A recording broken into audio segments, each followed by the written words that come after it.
My name is Nathan Nabb, and I'm the professor of saxophone at Stephen F. Austin State University. I wanted to talk with you a little bit about saxophone intonation.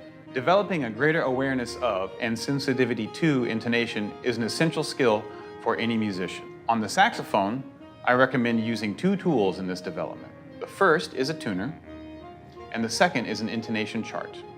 Now, we may be familiar with a tuner, but an intonation chart is less common. An intonation chart is essentially a matrix with a row for every single note of the saxophone. The vertical columns will feature tuning measurements for each one of these notes.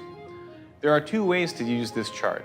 The first way is by playing a chromatic scale from low to high, so from low B flat to high F or F sharp, sustaining those notes for a long period of time and noticing and marking the tuning tendencies for each note. The second way is by randomly selecting notes, sustaining them for a long time, and with the tuner, noticing the tuning tendencies for each note.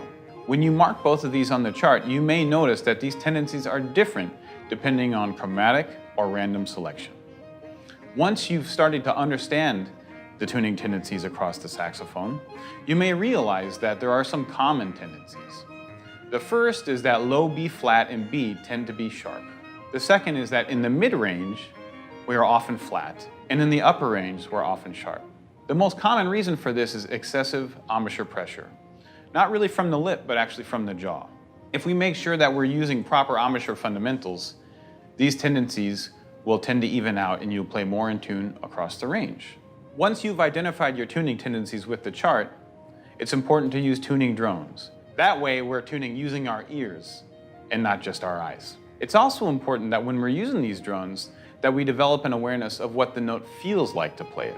That way we can replicate proper sound and intonation across the full range of the instrument. So, if you use a tuner, intonation chart, and tuning drones in your practice, you will develop a greater sense of intonation awareness and your own tendencies across the full range of the instrument.